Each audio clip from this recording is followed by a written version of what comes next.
Thank you, Madam Speaker. I rise to ask question 59/2017 to my name, to the Honourable Prime Minister and Minister for Itaukei Affairs, Sugar Industry and Foreign Affairs. Heads of states from Pacific countries have been meeting in Suva for the Pacific Regional Preparatory Meeting for the United Nations Oceans Conference to be held in New York in June this year. Can the Honourable Prime Minister explain what will Fiji push for at this global stage and how will we benefit from such engagements? Thank you. Thank you, Honourable Prime Minister. You have the floor. Thank you, Madam Speaker, and I thank the Honourable Member for the question. As you all know, Madam Speaker, there are a few countries more depend on the health and vitality of our oceans and marine resources than Fiji. We cannot afford to take a backseat in the global campaign, Madam Speaker, to reverse the stress that pollution, overfishing and ever-increasing marine traffic has had on our marine ecosystems. Ecosystems that Fijians rely on to keep their families fed and to generate income to support themselves and their communities. For some citizens of more developed countries, the effects of this crisis, Madam Speaker, affecting our oceans and seas may seem distant, but Fijians live with those consequences every day. Every Fijian understands the need for urgent action to protect our oceans and rally the global community to reverse the steady degradation of our marine resources. Our fishermen know that fish stocks are depleting as they too often return from sports, often teeming with fish empty-handed. Our coastal communities see the destructive impact that bleaching is having on our coral reefs, a phenomenon that intensified to unprecedented levels last year. And I, as a former naval commander, have witnessed firsthand how year after year plastic has accumulated in our seas and how our oceans have been steadily degraded by selfish and unscrupulous interests that rob our people of precious ocean resources. The threat is growing, Madam Speaker, and it is small island developing states who are suffering the most dearly. That is why Fiji is co-hosting with Sweden the first ever United Nations Conference on Oceans this June. Our leadership and our perspective are vital to protect the interests of every Fijian, every Pacific Islander and every person on Earth, as healthy oceans and seas are the lifeblood of the planet we all inhabit. This conference is the launching point of the global effort to reclaim what we've lost to the unchecked, destructive behavior that has devastated our oceans and seas. In summary, Madam Speaker, we are pushing for a comprehensive review of the current state of our oceans.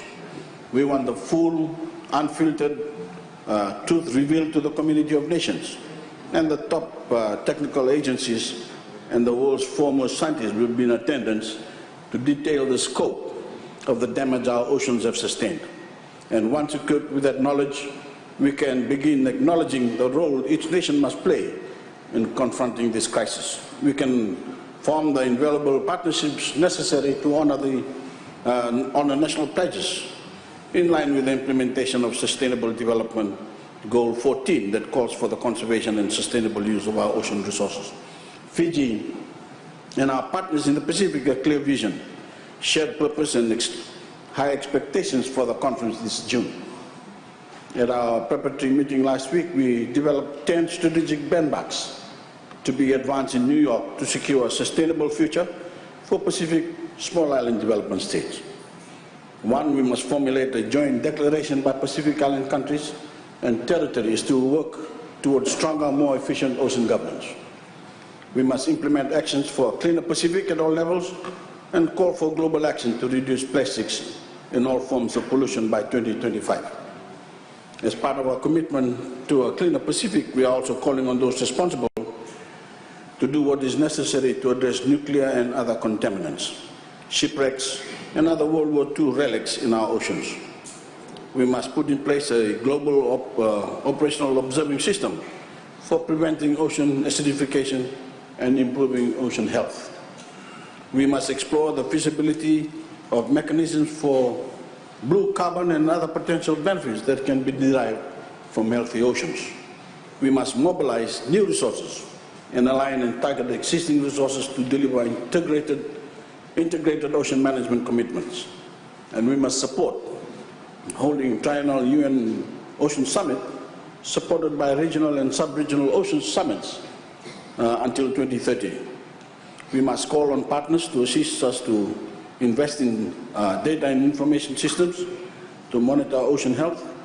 We must formalize maritime boundaries and secure rights over resources. And last but not least, we must reform the nexus between climate change and oceans and emphasize at every opportunity, Madam Speaker, the need for all countries to meet their obligations under the Paris Agreement. Thank you very much, Madam Speaker.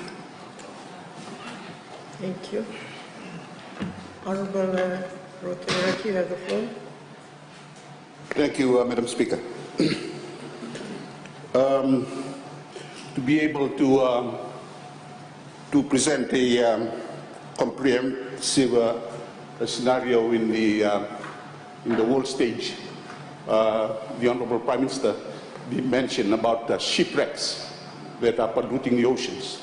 And as you know, Madam Speaker, there are a number of wrecks around Fiji waters. In Vatoa, as you know, dates back into the 1800s. What can the government do to be able to rid of these wrecks before presenting such issues on the world stage? Thank you, Madam Speaker. Honorable Prime Minister. Thank you, Madam Speaker. Madam Speaker, if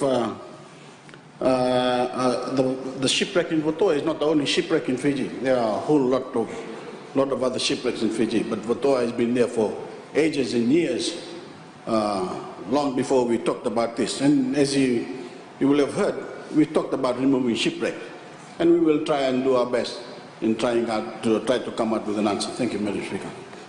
Thank you. I give the floor to the Honorable William Anawaka. Yes, thank you, Madam Speaker. Our best wishes go with the Prime Minister for the conference in June in New York, playing at the global stage. But can I ask the Prime Minister to just say, close to home, there's an article here that says Papua New Guinea is halting trade with Fiji. It's no longer being handled by the Minister. Can he, at his level, try to resolve this issue, Madam Speaker? It's very dear to us. It's only across the ocean that PNG is determined to hold trading with Fiji. Can the Prime Minister attend to it, please? Thank you. Honorable Prime Minister. Madam Speaker, I think this is another member of Parliament that has gone up his text. She doesn't know what he's talking about because this has nothing to do with the question that was initially asked. Thank you. It is very important. Thank you. Honorable Noikula. Madam Speaker, could the Honourable Prime Minister explain to our advisers on what aspects she will be pushing for in relation to the protection of our reefs and its environment? Thank you. Honorable Prime Minister. Madam Speaker, I just read out 10 pointers that we will be taking out to the United Nations from June 7th to the June 5th to the June 9th. I wish the Member of Parliament would sit there and listen. Thank you.